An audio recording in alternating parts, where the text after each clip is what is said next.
Hello दोस्तों, story Aditya YT में आपका स्वागत है।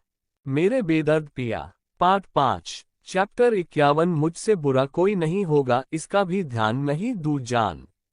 पार्थ खाने की ट्रे लेके ईशा के रूम में जाता है तो देखता है डोर ओपन है। पार्थ खुला हुआ डोर देखकर कमरे के अंदर आता है। उसे कमरे के अंदर ईशा बेड के सिरहाने से टिक कर बैठी हुई नजर आती है, जो अपने हाथों में एक बुक पकड़े हुए थी और वो उसे रीड करने में इतना खोई हुई थी कि उसे पार्थ के आने का पता भी नहीं चलता है। उसे बुक में खोया हुआ देखकर पार्थ उसे बुलाता है। ईशा। उसकी आवाज सुनकर ईशा, जो बुक रीड करने में खोई हुई थी, वो बुक हटाकर सामने देखती है। उसके बाद वो पार्थ को देखते हुए कहती है, तुम कब आए मेरे छोटे भाई? ईशा की बात सुनकर पार्थ उसे देखते हुए अपनी रूड वॉइस में कहता है, इससे तुम्हें कोई मतलब नहीं होना चाहिए, मैं कब आया कब नहीं। उसके बाद खाने की ट्रे ईशा की ओर बढ़ाते हुए कहता है, डिनर कर लो, बस यही देने आया था। उसकी रुडनेस से भरी आवाज सुन ईशा को गुस्सा आ जाता है और वो उसे देखते हुए गुस्से से कहती है, एक दिन नहीं खाऊंगी तो मर नहीं जाऊंगी, मुझे नहीं खाना है, लेके जाओ अपना ये खाना, अगर ढंग से नहीं बोल सकते हो खाने के लिए तो। इतना कह ईशा अपने हाथों में पकड़ी बुक को साइड टेबल पर रख देती है और मुंह फूलाकर पार्थ को देखने लगती है। ईशा का जवाब सुन और उसका फूला हुआ मुंह देखकर पार्थ इस बार बिना कुछ बोले चुपचाप ईशा के बेड पर उसके पास बैठ जाता है। उसके बाद वो खाने का एक बाइट तोड़कर के ईशा के मुंह के पास करता है। उसे इस तरह खाने का बाइट अपने मुंह के पास करते हुए देखकर ईशा अपना फेस घुमा लेती है, जिसे देखकर पार्थ सिर्फ कुछ ही शब्द बोलता है, मैंने सुबह से कुछ भी नहीं खाया है, क्या तुम चाहती हूं मैं अभी भी वैसे ही सो जाऊं? जिसे सुन ईशा के आंखों में आंसू आ जाते हैं और वो झट से अपना मुंह खोल के खाने का बाइट अपने मुंह में लेके खाने लगती है। उसके बाद वो भी खाने का एक बाइट पार्थ की ओर बढ़ाते हुए कहती है, छोटे भाई तुम क्यों ऐसा करते हो? अब मैं बड़ी हो गई हूँ, अब तुम्हें भी खा लेना चाहिए, पहले की तरह अब नहीं है कि तुम पहले मुझे खिला लोगे उसके बाद ही खाओगे। अगर मैं जब तक न खाना खाऊं तब तक तुम भी नहीं खाओगे। मैं सुबह जल्दी में घर से बिना ब्रेकफास्ट के निकल गई थी, लेकिन मैंने हॉस्पिटल में लंच किया था, तुम्हें भी ऑफिस में लंच कर लेना चाहिए था, ना कि ये सोचकर भूखा रहना चाहिए था कि मैंने खाया है कि नहीं। उसकी बात सुन पार्थ कोई जवाब नहीं देता है और फिर से ईशा के मुंह में खाने का बाइट डाल देता है और ईशा भी उसकी ओर बढ़ा देती है। क्योंकि ईशा सच कह रही थी, वो जब तक ईशा को खाते हुए नहीं देख लेता था वो भी कुछ नहीं खाता था। बचपन से ही वो पहले अपनी बहन को खिला लेता था, उसके बाद ही खुद खाता था, और जब दोनों बड़े हो गए तो जब तक ईशा नहीं कुछ खाती थी वो भी नहीं खाता था। ऐसे ही दोनों एक दूसरे को खाना खिलाते हैं। उसके बाद पार्थ और ईशा दोनों अपना हाथ वॉश करते हैं। ईशा अपना हाथ साफ करते हुए पार्थ से कहती है, मेरे छोटे भाई कहीं ऐसा तो नहीं है न कि तुम्हारा बॉस बहुत गरीब है, वो कैंटीन अफोर्ड नहीं कर सकता है ऑफिस वर्कर्स के लिए अपनी कंपनी में, इसलिए ही तुम्हें भी कुछ खाने को ही न मिला हो ऑफिस में। उसकी बात सुनकर पार्थ उसे घूर कर देखता है और खाने की ट्रे उठाकर जाते हुए ईशा से कहता है, आज तो तुमने कह दिया, लेकिन याद रहे आज के बाद कभी भी मैंने तुम्हारे मुंह से सुना कि तुम मेरी बहन नहीं हो तो मुझसे बुरा कोई नहीं होगा। मेरे लिए कोई सबसे ज्यादा मैटर करता है तो वो तुम हो। कहते हुए वो ईशा के रूम में से निकल जाता है। उसकी बात सुनकर ईशा अपने मन में कहती है, मुझे पता है तुम मुझे सबसे ज्यादा प्यार करते हो, बस जताते नहीं हो, और मैं ये भी जानती हूँ मैंने जो कहा उससे तुम्हें बहुत हर्ट हुआ होगा, लेकिन मैं गुस्से में थी और मेरे मुंह में जो कुछ भी आया बोल दिया। लेकिन मेरी भी गलती नहीं है, तुम भी तो कभी मुझे हॉस्पिटल से लेने नहीं आते हो। आज मैंने तुम्हें देखा तो मैं खुश हो गई थी, लेकिन जो तुमने मेरे साथ किया वो भी तो ठीक नहीं था, और तुमने मेरे पूछने भी तो नहीं बताया था। इतना कह ईशा फिर खुद से ही कहती है, कुछ भी हो कल सुबह मैं सारी बोल दूंगी, वैसे भी मैं आज बहुत थक गई हूँ, सो जाती हूँ अब। दूसरी ओर वैदिक के रूम में वैदिक सिया को हल्का सा उठाता है, उसके बाद वो उसके पीछे जाके सिया को खुद का सपोर्ट देते हुए बैठाता है। इस वक्त सिया की पीठ वैदिक के सीने से लगी हुई थी और उसकी की आंखें बंद थी। वैदिक सिया को अच्छे से बैठा लेने के बाद खाने की ट्रे जो उसने बेड पर रखी हुई थी उसमें से एक बाउल रामन जिसमें वेजिटेबल सूप था उसे उठाकर अपने पास में रखता है। उसके बाद वैदिक सिया के होठों के दोनों साइड हल्का से प्रेस करता है। हमेशा की तरह जब भी सिया बिना खाए ही सो जाया करती थी, जिसके बाद सिया का मुंह खुल जाता है। उसके बाद वैदिक अपने दूसरे हाथ से एक चम्मच सूप सिया के मुंह में डालता है, जिसे सिया कुछ ही पलों में पी लेती है। वैदिक इसी तरह से सिया को पूरा सूप पिलाता है। कुछ देर बाद जब सूप खत्म हो जाता है तो वैदिक सिया के मुंह को साफ करता है। उसके बाद वो उसे बिस्तर पर आराम से लेटा देता है, फिर खुद भी अपना डिनर करता है। उसके बाद वो उठकर वॉशरूम में जाके अपने हाथ को क्लीन करता है। तभी उसे फर्श पर अपने बिखरे हुए कपड़े मिलते हैं, जिन्हें देख उसकी भवें सिकुड़ जाती हैं। जिसके बाद वो उन कपड़ों को एक एक कर उठाकर बकेट में डाल देता है। उसके बाद फिर से अपने हाथ को क्लीन करके रूम में आ जाता है। रूम में आके वैदिक खाने की प्लेट और बाउल्स को ट्रे में रखता है, फिर उसे उठाकर हमेशा की तरह डोर के बाहर रख देता है, जिसे पार्थ या वीर दोनों में से कोई भी आके लेके जाकर साफ कर रख देता था, जिससे किसी को शक न हो। वैदिक ट्रे को डोर के बाहर रखकर डोर लॉक कर अंदर आता है और बेड की ओर सिया को देखता है। सिया को देखकर वैदिक की हेजल ग्रीन आंखें गुस्से से लाल हो जाती है और वो उसी तरह गुस्से से कहता है, अब इसमें मेरा क्या कसूर है? तुम्हें भी तो ध्यान रखना चाहिए न इस बात का कि मेरे लिए ये भी है, इसका भी ध्यान में ही दूर जान। चैप्टर 52 क्या तुम मेरे बच्चों को हट करना चाहती हो? बेरहम आदमी। वैदिक का सिया के पैरों की मां। इतना कह वैदिक अपने लंबे कदमों से सिया के पास जाता है, जो पेट के बल सोई हुई थी। उसे इस तरह से सोता हुआ देख वैदिक को गुस्सा आ जाता है, इसलिए वो सिया को गुस्से से घूरते हुए उसे अच्छे से पीठ के बगल लेटाता। उसके बाद उसे घूरते हुए कहता है, जान तुम्हें पता है न कि ऐसी हालत में पेट के बल नहीं सोना चाहिए, तो तुम ऐसा कैसे कर सकती हो? क्या तुम मेरे बच्चों को हट करना चाहती हो? सिया को सही ढंग से लेटाने के बाद वैदिक ड्रेसिंग टेबल के पास जाता है और उसका एक ड्रॉवर खोल कुछ खोजता है, लेकिन वो चीज उसे वहां पर नहीं मिलती है जिसे वो खोज रहा था। वैदिक ड्रॉवर में ही देखते हुए अपने मन में कहता है, जान तो यहीं पर रखती है, फिर ये खाली क्यों है? अगर यहाँ नहीं है तो इतना कह वो। वैदिक कुछ सोचता है। उसके बाद वैदिक सीधे क्लोजेट रूम में जाके सिया का कबर्ड खोलता है और अपने मन में कहता, जान ने पक्का यहीं पर रखा होगा, क्योंकि वो सिर्फ ड्रेसिंग टेबल का एक साइड यूज करती है। उसके बाद वो इस कबर्ड में ही कुछ रखती है और वो इन दो जगहों के सिवा रूम में मौजूद किसी भी चीज का इस्तेमाल नहीं करती है। उसके बाद वो पूरे कबर्ड को अपनी आंखों से स्कैन करने लगता है। तभी उसकी नज़र एक जगह पर थम जाती है, जहां पर सिया ने कुछ पॉली बैग्स और अपना पर्स औरतों का थैला रखा था। वैदिक जल्दी से एक एक कर उन पॉली बैग्स को देखता है। उन सब को देखते हुए उनमें से एक बैग को देख वैदिक कहता है, मिल गया। उसके बाद वो उनमें से उस पॉली बैग्स को निकाल कर बाकी के वैसे ही रखकर कबर्ड बंद कर देता है। वैदिक उसे लेक सिया के पास आता है और उसमें से सिया की दवाइयां निकालता है। वैदिक तब से सिया की मेडिसिन ही खोज रहा था। सिया अपना मेडिसिन ड्रेसिंग टेबल एक साइड ड्रॉवर में ही रखती थी, लेकिन आज सिया ने आते ही सब कुछ कबर्ड में रख दिया था। उसके बाद सो गई थी, फिर उसे टाइम ही नहीं मिला कि वो मेडिसिन को वहां पर रख सके। वैदिक मेडिसिन का बैग खोलकर उसमें से मेडिसिन निकालता है और एक एक कर सिया को कई मेडिसिन खिलाता है, वैसे ही जैसे उसने सिया को डिनर कराया था। बस फर्क इतना ही था, इस बार वो एक मेडिसिन सिया के मुंह में डालकर जस्ट पानी डालता था।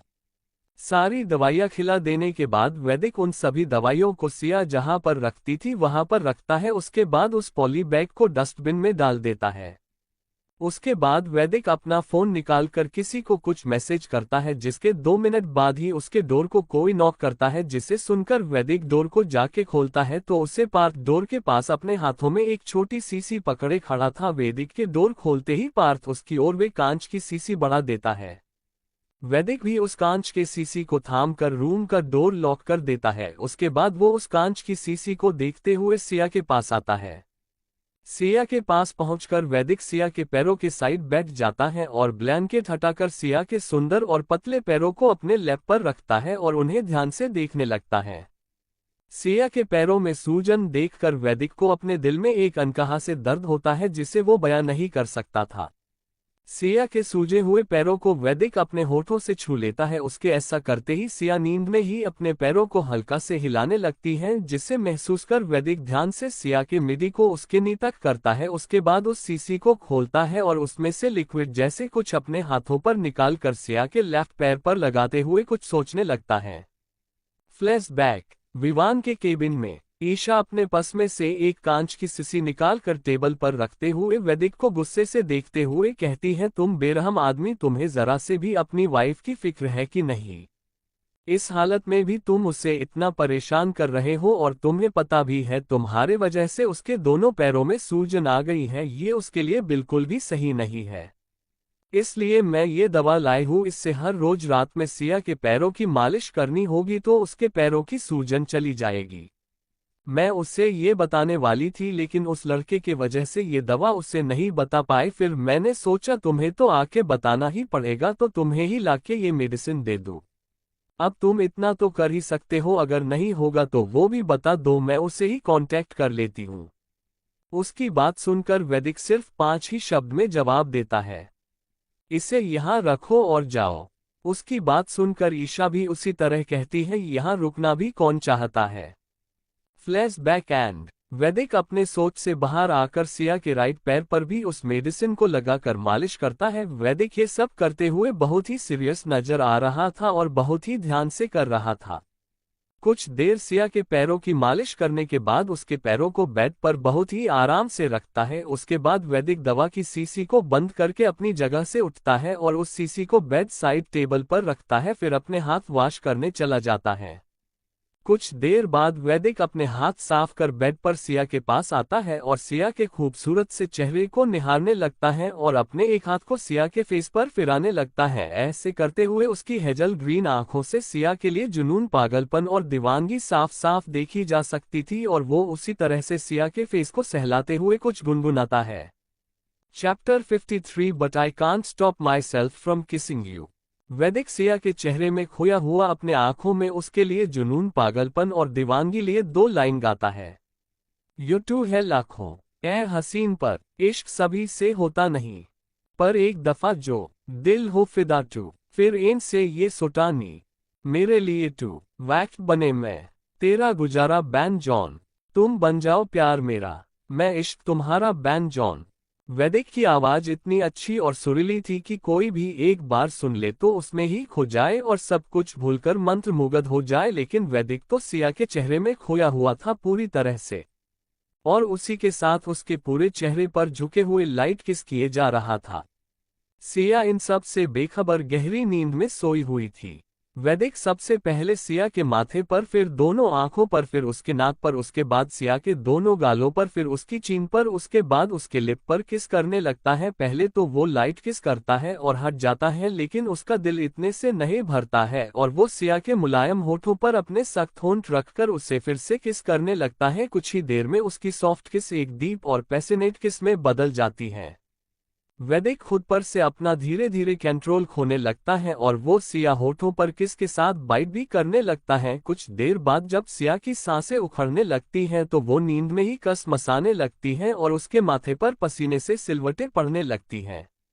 सिया के हलचल करने से वैदिक उसके हाथों को छोड़कर उसके गर्दन और कॉलर बोन पर किस करने लगता है। उसके छोड़ते ही सिया गहरी गहरी सांसें लेने लगती है, जिस वजह से सिया का ऊपरी हिस्सा वैदिक के शक्त सीने से टकराने लगता है और ये होते ही वैदिक की पूरी बॉडी में हलचल सी होने लगती है और जिससे उसकी हेजल ग्रीन आंखों में सिया को पाने की डिजायर साफ साफ दिखाई देने लगती है, जिसे महसूस कर वैदिक सिया के नेक और कॉलर बोन पर किस करने के साथ साथ बाइट भी करने लगता है और बाइट की हुई जगह पर सक करने लगता है।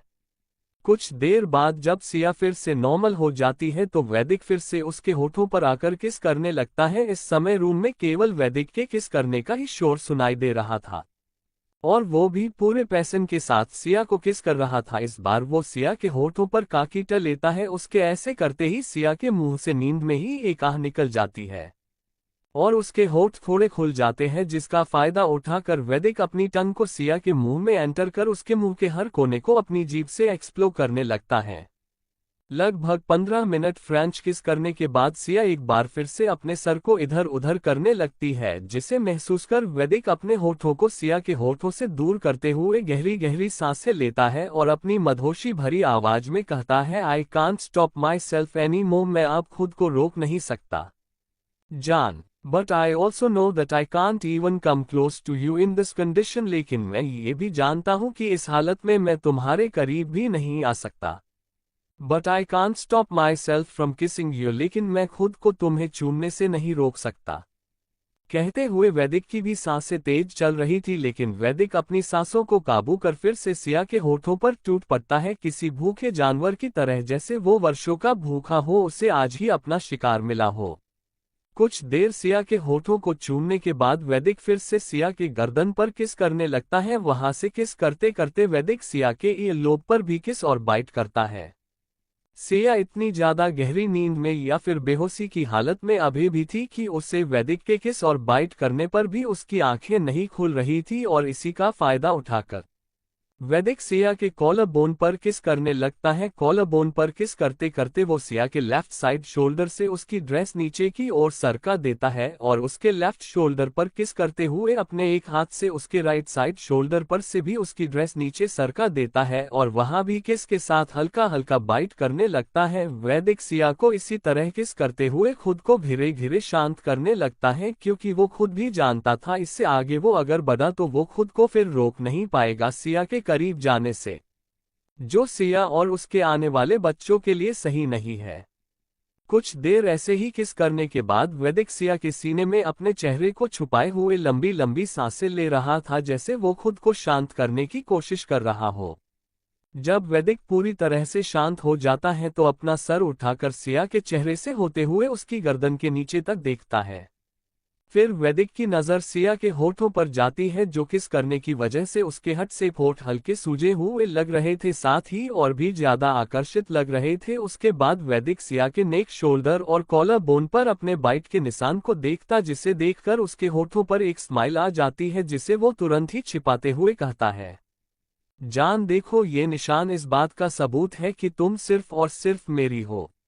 इतना कह वो सिया की ड्रेस को अच्छे से करता है और उसके लंबे बालों को भी, जो उसने किस करते समय तहस नहस कर दिए थे। फिर वैदिक खुद के भी कपड़े सही करता है और उसके माथे और उसके हट से पिंक होठों पर भी एक लाइट किस करता है। उसके बाद वैदिक खुद भी सिया के पास लेटकर उसे अपने बाहों में भर लेता है। फिर कमरे की सारी लाइट ऑफ कर एक हल्के रोशनी वाली लाइट ऑन कर छोड़ देता है, जिससे कि रूम में हल्की रोशनी बनी रहे।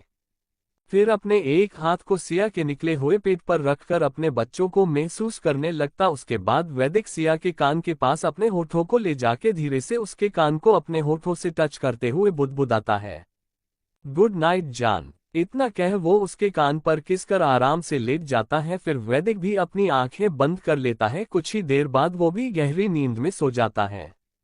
चैप्टर 54 में ये कभी भी नहीं होने दूंगा, उसका नामो निशान मिटा दूंगा।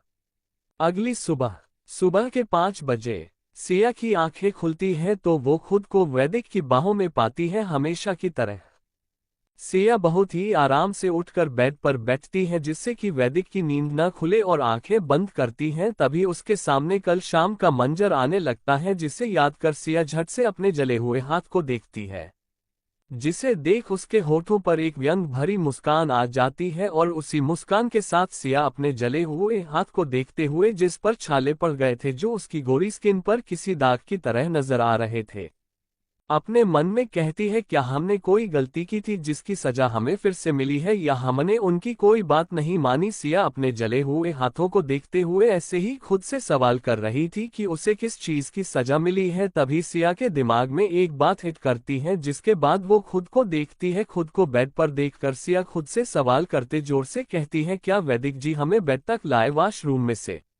नहीं नहीं, वो ऐसा नहीं करते, बल्कि वो तो हमें वहीं पर छोड़ देते, लेकिन हम यहाँ कैसे आए? इतना कह वो पिछली बातों को सोचने लगती हैं। कल वैदिक जी ने हमारे हाथों को गर्म पानी में डाल दिया था और फिर वो हमें वॉशरूम तक अपने साथ ले गए, फिर ठंडे पानी के नीचे हमारे हाथों को रखा, फिर हमें सब कुछ धुंधला होता नजर आया, फिर क्या हुआ हमें याद नहीं है। और सुबह जब हमारी आंखें खुली तो हम बेड पर थे, तो इसका मतलब हम सही सोच रहे हैं, वैदिक जी ही हमें यहाँ पर लाए होंगे। पर ये कैसे हो सकता है? इन्हें तो हमारे जीने मरने से कुछ फर्क ही नहीं पड़ता है। फिर वो क्या था जो हमने इनकी आंखों में कल खुद के लिए फिक्र देखा था? नहीं नहीं, वो कुछ भी नहीं था, हम कुछ ज्यादा ही सोचे रहे हैं। अगर कुछ था तो सिर्फ और सिर्फ हमारे लिए नफरत है और कुछ भी नहीं। हम भी सुबह सुबह क्या सोचने बैठ गए, अपने काम को करते हैं, वरना फिर से हमें जलील ही होना पड़ेगा।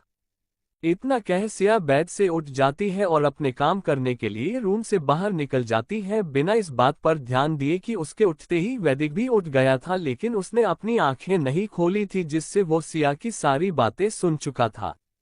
सिया के जाते ही वैदिक अपनी आंखें खोलता है और वो डोर की ओर देखते हुए कहता है, जान, अगर तुम्हारे जीने और मरने से किसी को फर्क पड़ता है तो वो मैं ही हूं। अभी तक तुमने सिर्फ और सिर्फ मेरी नफरत ही देखी है, जो एक गलत फहमी के चलते मैं तुमसे करता था, लेकिन मेरी वो गलत फहमी भी कब की दूर हो गई है।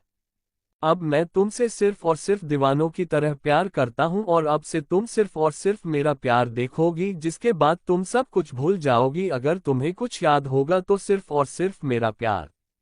फिर कुछ याद करते हुए वैदिक कहता है, उस लड़के को भी भूल जाओगी जिसके साथ तुम हॉस्पिटल में थी, और उसी के वजह से लगता है तुम जवाब देना भी सीख गई हो। जो मेरी आंखों में देखने तक से भी सहम जाया करती थी, वो अब मेरी आंखों में देखकर मुझे जवाब देना सीख गई।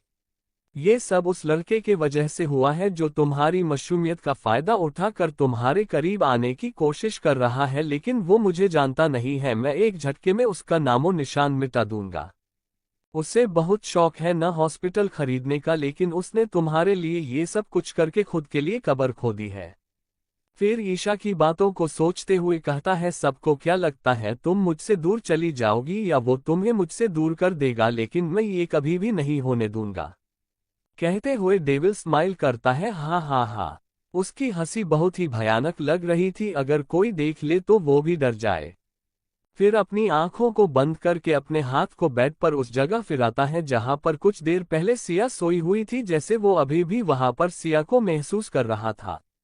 कुछ देर बाद सिया पूरे थर्ड फ्लोर की सफाई करके अपने रूम में आती है और सीधे क्लोजेट रूम में जाके कबर्ड खोलती है, और कल जो उसने अपने लिए ड्रेस खरीदी थी उसमें से एक ड्रेस निकलती है जो नेवी ब्लू कलर का एक कुर्ता सेट था, जिसके बॉर्डर पर गोल्डन कलर की कढ़ाई की हुई थी और साथ में दुपट्टा भी था। सिया उस ड्रेस को लेके बाथरूम के अंदर फ्रेश होने चली जाती है। आधे घंटे बाद सिया बाथरूम का डोर ओपन कर अपने हाथों में खुद के और वैदिक के धुले हुए कपड़े लिए निकलती है। उसके बाद वो सीधे अपने रूम में से निकलकर टेरेस पर चली जाती है कपड़े फैलाने के लिए। चैप्टर 55 जान काटो तो खून नहीं, सिया हुई हैरान। कुछ देर बाद सिया फिर से रूम में आती है और ड्रेसिंग टेबल के पास जाके खुद को बहुत ही ध्यान से देखती है। इस समय वो बहुत ही खूबसूरत लग रही थी, ऊपर से उसके ऊपर नेवी ब्लू कलर का कुर्ता सेट और भी खिल रहा था।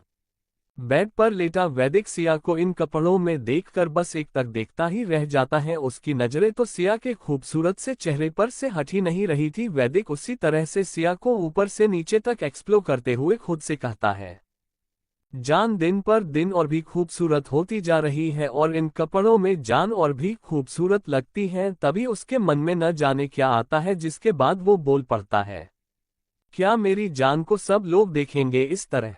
ये ख्याल आते ही वैदिक की आंखों में गुस्सा उभर आता है और वो अपने जगह से तुरंत उठकर सिया के ओर कदम बढ़ा देता है। सिया इस बात से अनजान अपने लंबे और सिल्की बालों में अपने एक हाथ से बहुत ही मुश्किल से कंघी करने की कोशिश कर रही थी, क्योंकि उसके राइट हैंड में छाले पड़ने की वजह से उसका यूज नहीं कर रही थी।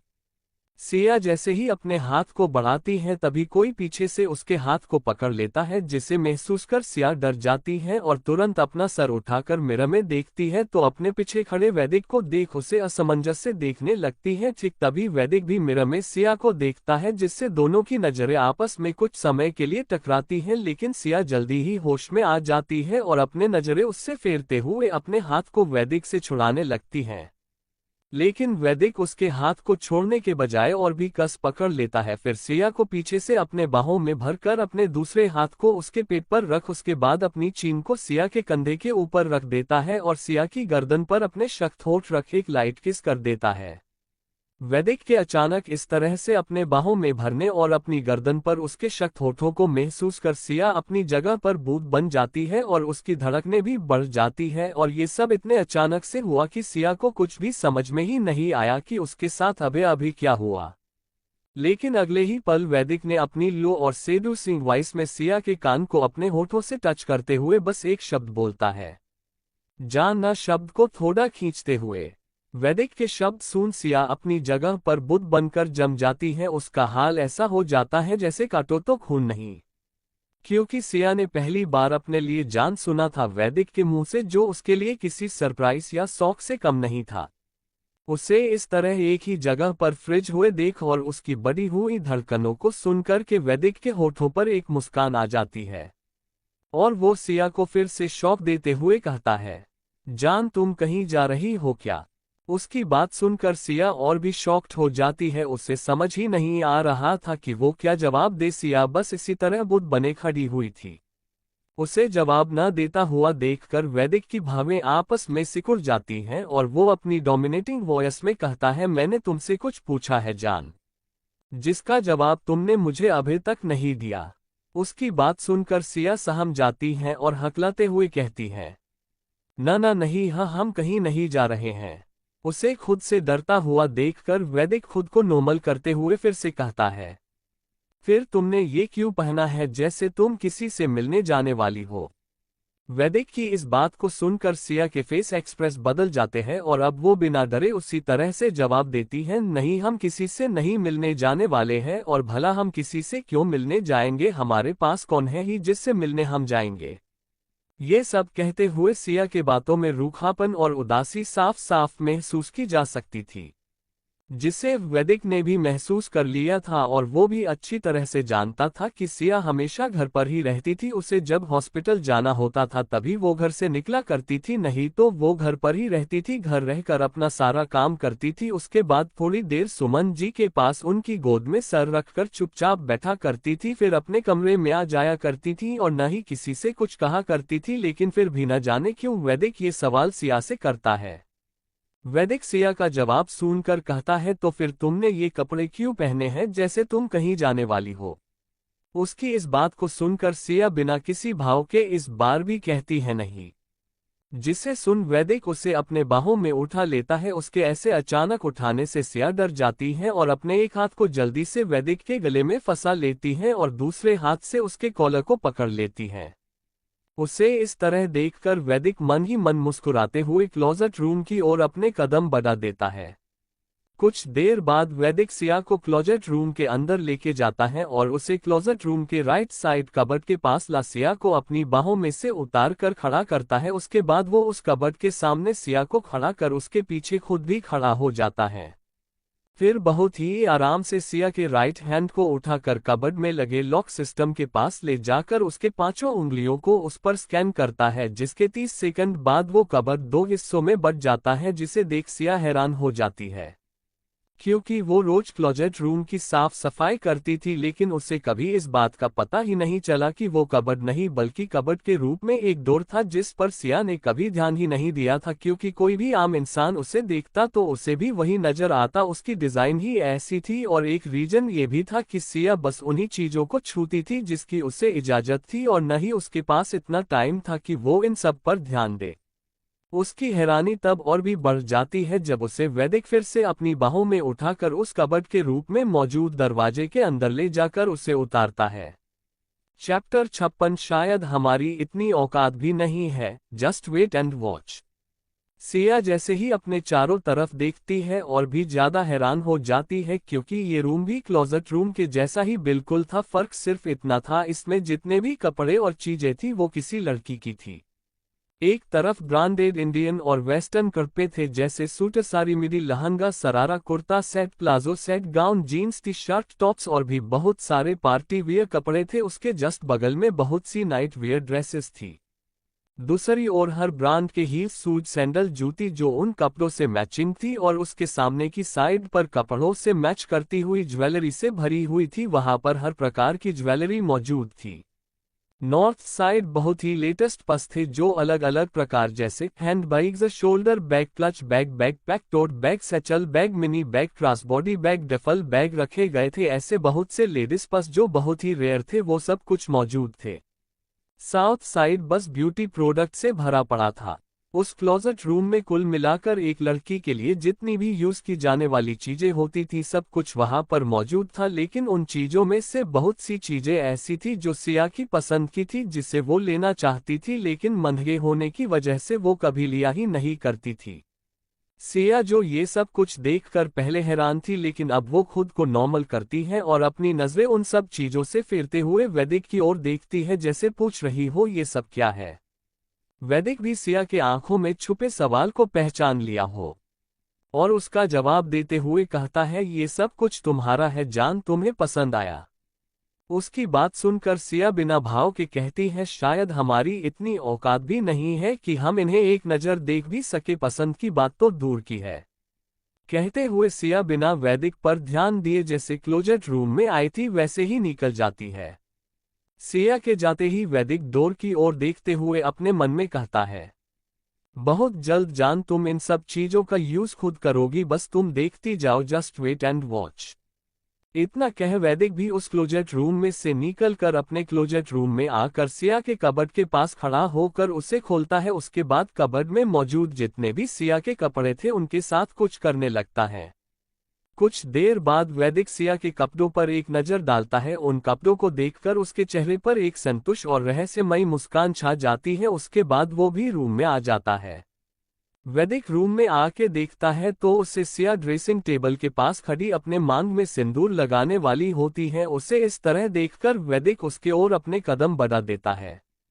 सिया जैसे ही अपनी मांग भरने जाती है वैसे ही वैदिक एक बार फिर उसके हाथों को थाम लेता है, जिसे महसूस कर सिया के हाथ रुक जाते हैं और वो उसी तरह अपनी नजर उठाकर वैदिक को देखती है। लेकिन वैदिक उसकी नजरों को इग्नोर करते हुए सिंदूर की डिब्बी अपने हाथ में लेता है और एक चुटकी सिंदूर उठाकर सिया के मांग में भरते हुए उसके कान के पास झुककर कहता है, ये हक मेरा है जानना, शब्द को खींचते हुए उसके सिंदूर लगाते ही सिया की आंखें अपने आप ही बंद हो जाती और थोड़ा सा सिंदूर उसकी नाक पर भी गिर जाता है। वैदिक सिया की मांग भरने के बाद उसके माथे को चूम लेता है, जिसे महसूस कर सिया अपनी आंखें झट से खोलती है और उसकी नजरें वैदिक की नजरों से मिलती है। सिया एक पल को वैदिक की हेजल ग्रीन आंखों में देखकर उसमें खो जाती है, लेकिन तभी उसके कानों में वैदिक की आवाज आती है, जान ऐसे मत देखो वरना तुम्हें मुझसे प्यार हो जाएगा। उसकी बात सुनकर सिया अपने होश में आती है और जल्दी से वैदिक से अपनी नजरें फेर लेती है। सिया अपना दुपट्टा सही करते हुए जैसे ही जाने को होती है वैदिक उसके लेफ्ट हैंड को पकड़ लेता है। उसके ऐसा करते ही सिया के कदम अपनी जगह पर रुक जाते हैं, लेकिन वो पीछे पलट कर नहीं देखती है। वैदिक उसे रुका हुआ देखकर उसके हाथों को पकड़े हुए ही बेड की ओर लेके जाता है और उसे बेड पर बैठाकर बेड साइड टेबल का ड्रॉवर ओपन करता है।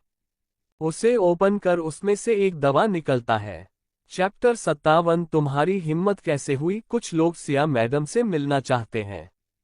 वैदिक उस दवा को लेके सिया के पास आकर अपने घुटनों के बल सिया के सामने बैठ जाता है। उसे इस तरह देख सिया जल्दी से बेड पर से खड़ा हो जाती है और वैदिक को अपने सामने घुटनों के बल बैठा देखकर कहती है, आप क्या कर रहे हैं। लेकिन वैदिक उसकी बात का कोई जवाब नहीं देता है और वो फिर से सिया के लेफ्ट हैंड को पकड़कर उसे बैठा देता है और उसके राइट हैंड को आराम से पकड़कर दवा लगाता है। सिया वैदिक को अपने जले हुए हाथ पर मलहम लगाते हुए देखकर उसे अजीब तरह से देखते हुए अपने मन में कहती है, क्या वैदिक जी कल ऑफिस से आते वक्त कोई नशा करके आए थे जो वो आज इतने बदले बदले हुए से लग रहे थे। सिया अभी सोच ही रही थी कि तभी उससे वैदिक की आवाज अपने कानों में सुनाई पड़ती है, जो कह रहा था, जान अपने हाथ को पानी में मत भिगाना, ये जल्दी ही ठीक हो जाएगा। उसकी बात सुनकर सिया होश में आकर अपने जले हुए हाथ को देखती है जिस पर वैदिक ने दवा लगाई थी। उसे देखते हुए सिया अपने मन कहती है, ये जख्म तो कभी ना कभी भर ही जाते, लेकिन उन जख्मों का क्या जो हमारे दिल में है वो तो कभी भी नहीं भरेंगे।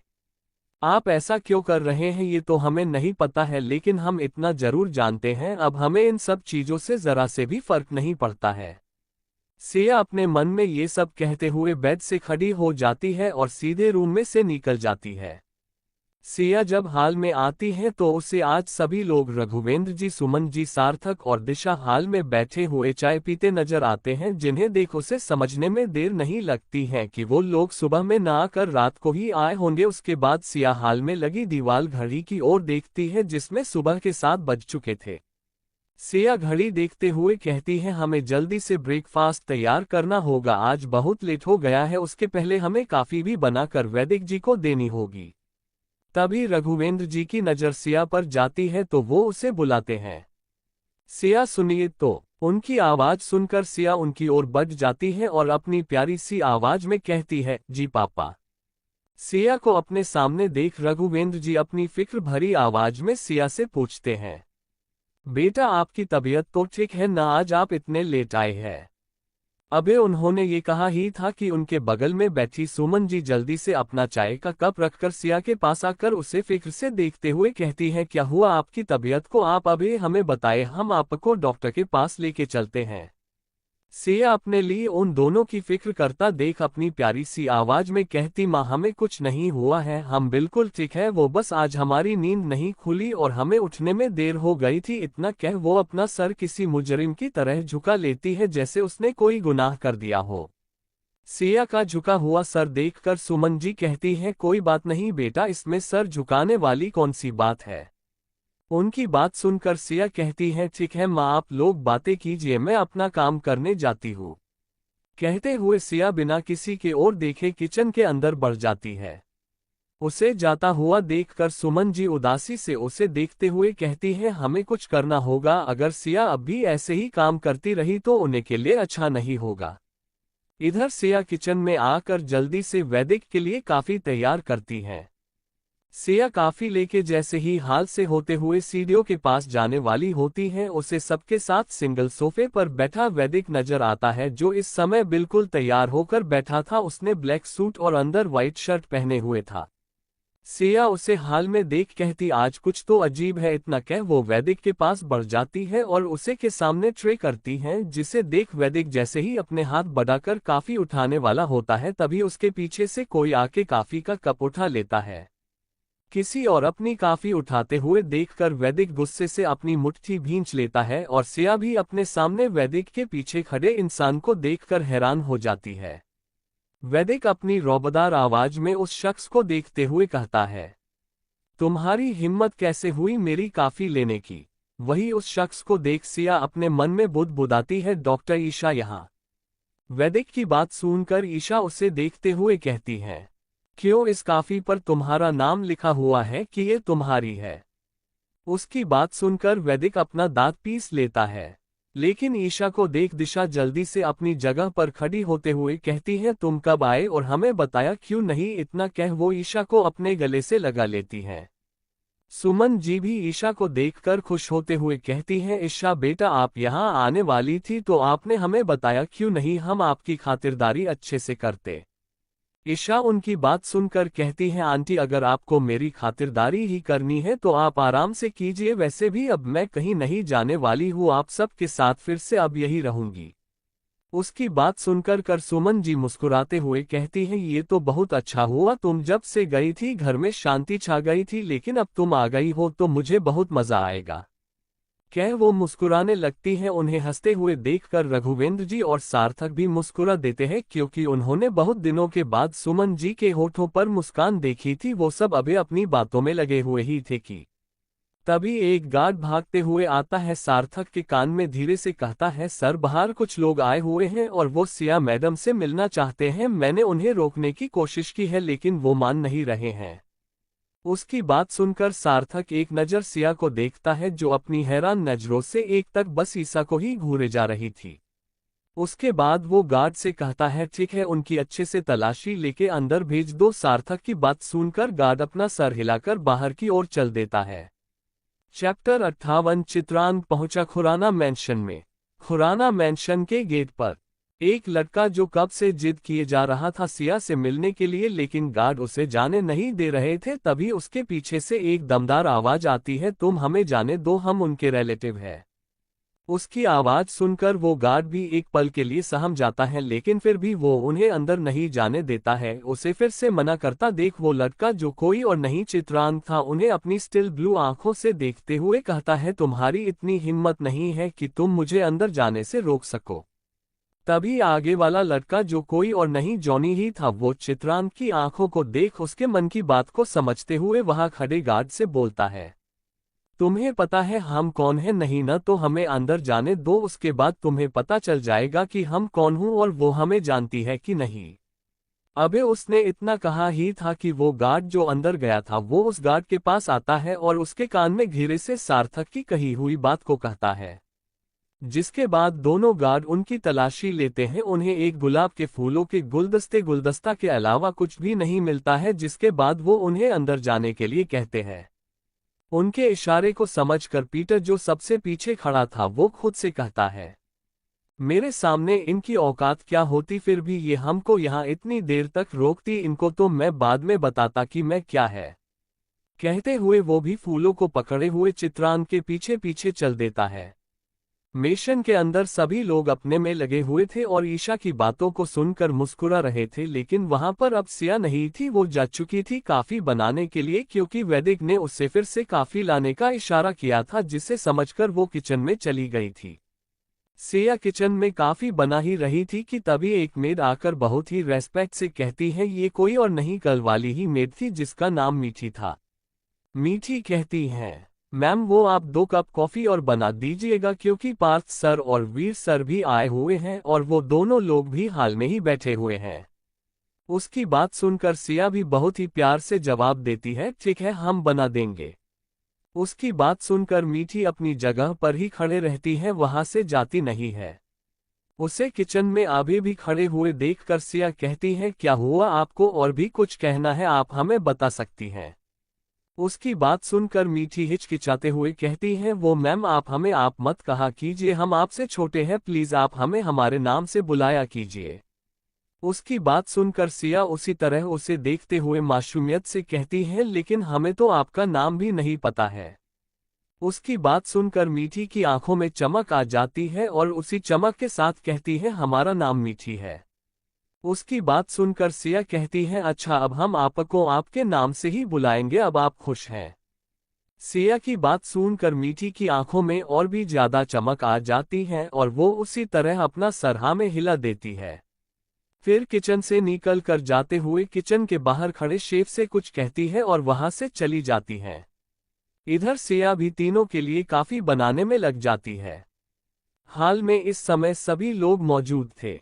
सिंगल सोफे पर वैदिक किसी राजा की तरह बैठा हुआ था। उसके एक साइड में वीर और पार्थ बैठे हुए थे और दूसरी साइड में दिशा और सार्थक बैठे हुए थे और सामने के सोफे पर रघुवेंद्र जी और सुमन जी के बीच ईशा रघुवेंद्र जी के गले लगे हुए बैठी थी और वैदिक को अपनी जलती हुई नजरों से देख रही थी। तभी एक गार्ड बहुत ही पोलाइटली सार्थक के पास आके कहता है, सर यही है वो लोग जो उनसे मिलना चाहते हैं। इतना कह अपना सर रिस्पेक्ट से झुका लेता है। उसकी बात सुनकर सभी की नजरें उस गार्ड की बात सुनकर सार्थक के साथ और हाल में मौजूद सभी लोग उस ओर देखने लगते हैं जहां पर उसने इशारा किया था। चैप्टर 59 चित्रांत का सबके सामने सिया को गले से लगाना। उन तीनों को देखकर हाल में मौजूद कुछ लोगों के चेहरे पर ऐसे एक्सप्रेशन थे जैसे वो उन्हें जानते ही ना हो कि वो कौन है। लेकिन इसके विपरीत वैदिक, ईशा और वीर के चेहरे पर एक अलग ही एक्सप्रेशन था, जैसे वो अपने सामने खड़े चित्रांत को आंखों से ही मार डालेंगे।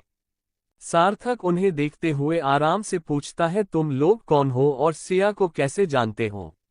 उसका सवाल सुनकर जॉनी जल्दी से जवाब देता है, हम उनके रिलेटिव हैं। उसकी बात पूरी होते ही सुमन जी बोल पड़ती हैं, हम सिया को बहुत पहले से जानते हैं, उनका इस दुनिया में कोई भी नहीं, अगर कोई था तो सिर्फ हम थे, अगर आप लोग उनके रिलेटिव होते तो वो हमें जरूर बताती। उनकी बात सुनकर सार्थक की भवें सिकुड़ जाती हैं और वो जैसे ही कुछ बोलने को होता है उसके पहले ही उससे वहां पर सिया अपने हाथों में ट्रे पकड़े हुए आती हुई दिखाई देती हैं।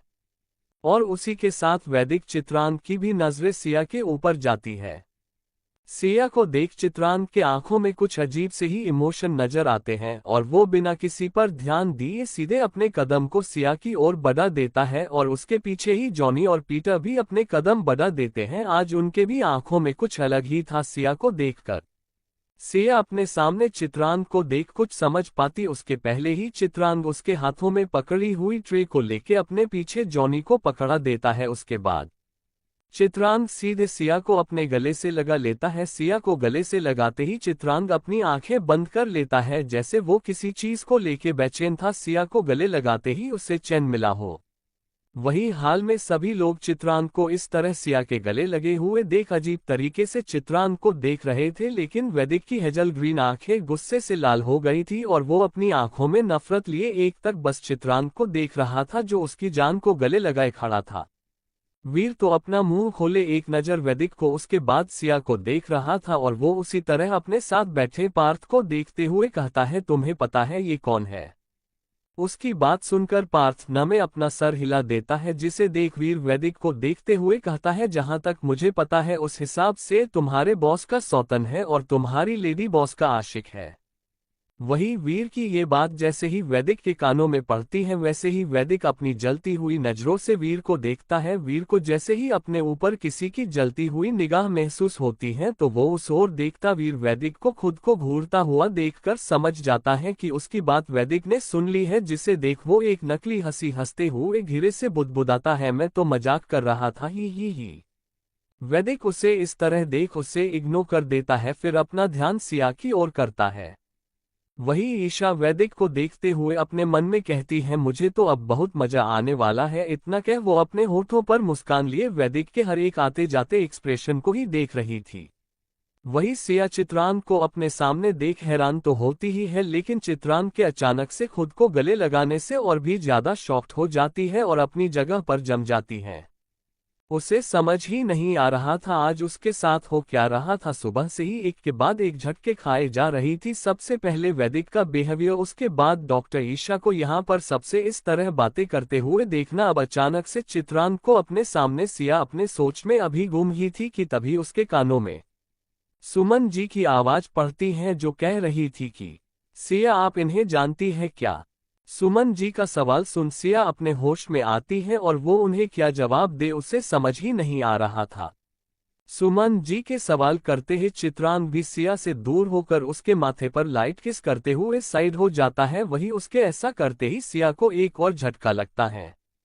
सिया अभी उसी में खोई हुई ही थी कि तभी जॉनी और पीटर भी उसे दोनों साइड से हक कर लेते हैं।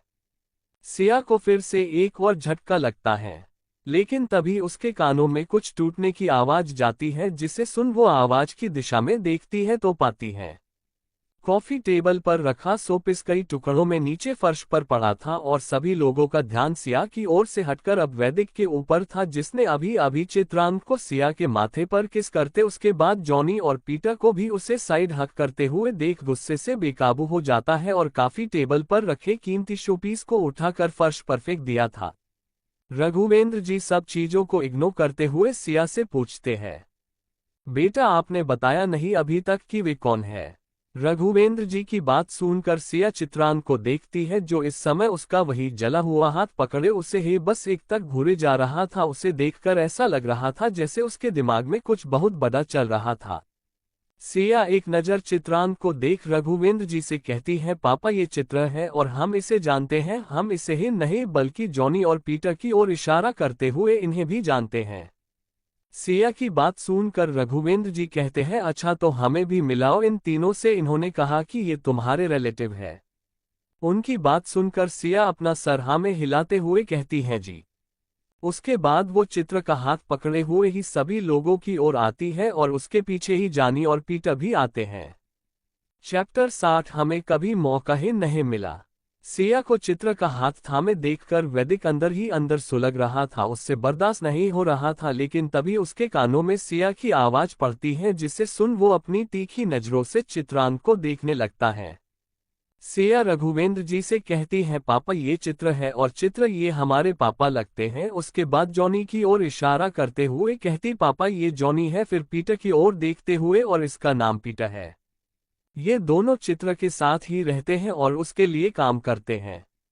सिया की बात सुनकर रघुवेंद्र जी कहते हैं, ओह अच्छा, लेकिन तुम इन्हें कैसे जानती हो और तुमने कभी बताया नहीं इनके बारे में? सिया कुछ कहती उसके पहले ही चित्रांत रघुवेंद्र जी को घूरते हुए बीच में बोल पड़ता है, क्या आपने कभी उनसे पूछा उनके बारे में कि उनके भी रिलेटिव है या नहीं? ये सब कहते हुए चित्रांत की बातों में एक गुस्सा झलक रहा था। रघुवेंद्र जी भी हल्का से मुस्कुराते हुए, ये तो तुम सही कह रहे हो। उसके बाद वैदिक को घूरते हुए कहते हैं, लेकिन हम क्या कर सकते हैं, किसी की वजह से हमें कभी मौका ही नहीं मिला कि हम अपनी बेटी से कुछ पूछ सके। उनके बातों के पीछे वैदिक के लिए झूठा ताना सभी लोग समझ रहे थे, केवल सिया, चित्रांत, जॉनी और पीटर को छोड़ के। उनकी बात को इग्नोर करते हुए चित्रांग कहता है, मुझे पता नहीं था घर आए मेहमानों का ऐसे ही स्वागत किया जाता है। उन्हें बैठने के लिए बोलने के बजाय उनसे पूछताछ किया जाता है। कहते कहते चित्रांग की नज़र रघुवेंद्र जी से चिपक कर बैठी ईशा पर जाती है, जिसे देखकर वो अपनी भवें सिकोड़ लेता है। फिर चित्रांग सबको इग्नोर करते हुए पीटर के हाथ से गुलाब के फूलों का गुलदस्ता सिया को देते हुए कहता है, ये आपके लिए। सिया भी उसके हाथ से फूलों को लेते हुए बोली, ये बहुत सुंदर और फ्रेश लग रहे हैं। इतना कह वो जॉनी के हाथ से ट्रे को लेके वैदिक की ओर बढ़ने के लिए होती है कि तभी चित्रांग एक कप कॉफी का उठा कर कहता है, आपको कैसे पता चला कि मैं आने वाला हूँ? जो आपने मेरे लिए कॉफी भी बना दिया। उसने अबे इतना कहा ही था कि तभी जॉनी और पीटर भी एक एक कप उठाते हुए कहते हैं, हमारे लिए भी बना है बॉस। सोफे पर बैठा वैदिक चित्रांग को कॉफी उठाते देख गुस्से से अपनी जगह खड़ा हो जाता है और वो सीधे वहां से चला जाता है। ठीक उसके पीछे पार्थ और वीर भी जॉनी और पीटर को घूरते हुए चले जाते हैं। उनके जाते ही चित्रांग आके सिंगल सोफे पर बैठ जाता है जहां पर वैदिक बैठा था और उसके साइड में जॉनी और पीटर भी आके बैठ जाते हैं और अपनी कॉफी का मजा लेने लगते हैं। सार्थक वैदिक के इस तरह जाने से उसे इग्नोर करते हुए बहुत ही नर्म भाव से कहता है, वैसे सिया तुमने हम सब लोगों से मिलाया नहीं इन्हें। उसकी बात सुनकर सिया सार्थक को देखते हुए कहती है, हम अभी मिलाते हैं।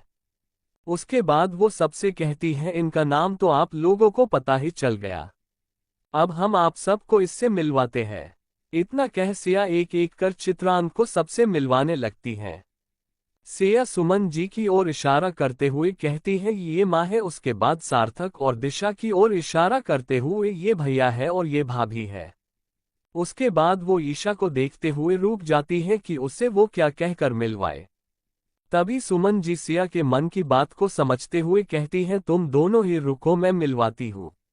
इतना कह वो ईशा को देखते हुए सिया से कहती है, बेटा ये ईशा है पार्थ की बहन, दोनों ही ट्विंस है और ये इनकी माँ और रघुवेंद्र जी बहुत अच्छे दोस्त थे। इसलिए पहले पार्थ और ईशा यहीं हमारे साथ ही रहते थे, लेकिन ईशा जब बाहर से अपनी पढ़ाई पूरी करके आई उसके बाद भी वो यहीं रहती थी। लेकिन 2 साल पहले ही अचानक से दोनों ही चले गए और किसी को बताया भी नहीं। लेकिन उसके बाद भी पार्थ आता जाता था, लेकिन ये तो जैसे कहीं गायब ही हो गई थी। अब वो यहीं रहेगी हमारे साथ। इतना कह वो चुप हो जाती है। उनकी बात सुनकर सिया कहती है, अच्छा लेकिन हम इन्हें जानते हैं पहले से, क्योंकि ये हमारी डॉक्टर है। उसकी बात सुनकर सुमन जी कंफ्यूज हो जाती है लेकिन कहती कुछ भी नहीं है। लेकिन उनके इस बदलते भावों को चित्रांग नोटिस कर लेता है। फिर सिया सबको देखते हुए कहती है, और ये हमारा छोटा भाई चित्र है। सिया की बात सुनकर सभी लोग चित्रांग को ऐसे देखने लगते हैं जैसे वो दुनिया का 8वां अजूबा हो। Thank you. आपको नोवेल कैसा लगा कमेंट करें। नेक्स्ट पार्ट देखने के लिए चैनल को सब्सक्राइब करें। Thank you.